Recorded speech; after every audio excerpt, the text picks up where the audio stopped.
اللہ رب العزت نے قرآن مجید کے اندر ارشاد فرمایا ذالک الکتاب لا ریب فیہ ھدی للمتقین کہ یہ بلند رتبہ کتاب قرآن مجید یہ شک کی جگہ نہیں اور متقین کے لیے ہدایت کا ذریعہ ہے۔ عزیزان من، جب رب تعالی نے قرآن مجید کو نازل فرمایا تو اللہ تبارک و تعالیٰ کے اس کلام پر جب کافروں یہودیوں نے تردد کیا، شک کا اظہار کیا، جھٹلانے کی کوشش کی، تو اللہ تبارک و تعالیٰ نے انہیں علی الاعلان چیلنج کر دیا، فرمایا فَأْتُوا بِسُورَةٍ مِّن مِّثْلِهِ، اگر تمہیں اس قرآن کے اندر کوئی شک ہے تو اس کی مثل ایک سورت لا کے دکھاؤ۔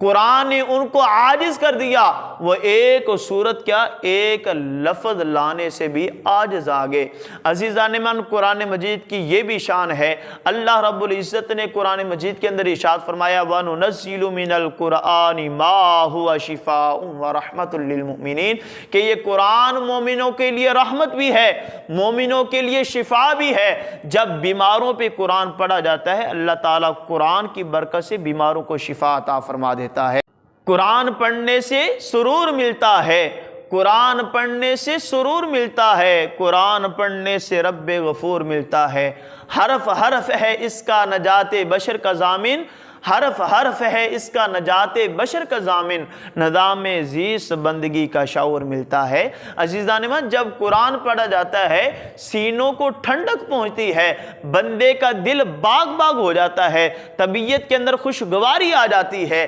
عزیزان من، اگر دنیا کی یہ جو کتابیں ہیں ان کی طرف اگر نظر دوڑا کے دیکھا جائے تو جب کوئی کاتب کتاب لکھتا ہے، کتاب کو مکمل کرنے کے بعد آخر میں یہ ہیڈنگ دیتا ہے کہ میں نے اس کتاب کو لکھا محنت و کاوش کے ساتھ، بہت ساری کتابوں کا مطالعہ کرنے کے بعد میں نے اس کتاب کو پایہ تکمیل تک پہنچایا۔ کتاب لکھنے کے بعد میں نے اس کتاب کو 12 مرتبہ پڑھا، اس کی ریڈنگ کی، اس کو پڑھنے کے دوران مجھے تو کوئی کمی بیشی یا غلطی کوتاہی نظر نہیں آئی، لیکن ہاں میں یہ کتاب شائع کر رہا ہوں، اگر آپ کو پڑھنے کے دوران کوئی غلطی کوئی کمی بیشی نظر آئے تو اس نمبر پر وہ اپنا نمبر بھی شائع کر دیتا ہے کہ اس نمبر پر مجھ سے رابطہ کرنا ہے، جب اگلا ایڈیشن آئے گا اس کے اندر اس کتاب کے اندر یہ جو کمی بیشی ہے اس کو دور کیا جائے گا،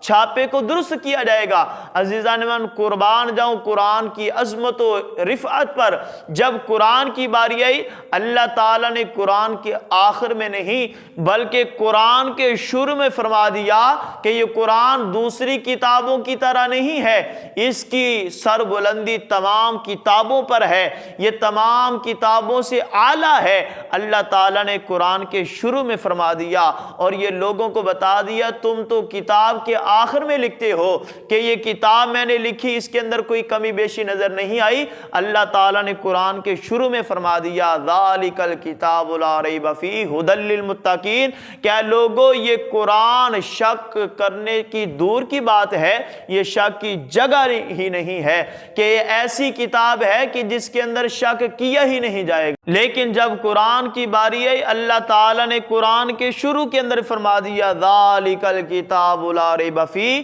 یہ قرآن شک و شبہ کرنے کے تو دور کی بات ہے، یہ شک کی جگہ ہی نہیں ہے کہ یہ ایسی کتاب ہے کہ جس کے اندر شک کیا ہی نہیں جا سکتا۔ اللہ تعالیٰ نے ایسا کلام نازل فرما دیا ہے، اور یہ قرآن ایسی کتاب ہے کہ جب اس کو کوئی قاری پڑھتا ہے پڑھنے کا انداز کچھ اور ہوتا ہے، جب کوئی حافظ پڑھتا ہے اس کے پڑھنے کا انداز کچھ اور ہوتا ہے، جب اس کتاب کو کوئی تابعی پڑھتا ہے اس کے پڑھنے کا انداز کچھ اور ہوتا ہے، جب اس کتاب کو کوئی صحابی پڑھتا ہے پڑھنے کا انداز کچھ اور ہوتا ہے، جب اس کتاب کو صدیق پڑھتا ہے صداقت کا پہرے دار بن جاتا ہے، جب اس کتاب کو عمر پڑھتا ہے عدالت کا علم بردار بن جاتا ہے، جب اس کتاب کو عثمان پڑھتا ہے حیا کا پیکر بن جاتا ہے، جب اس کتاب کو علی المرتضیٰ پڑھتا ہے تو شجاعت کا پیکر بن جاتا ہے، جب اس کتاب کو فاطمہ کا لال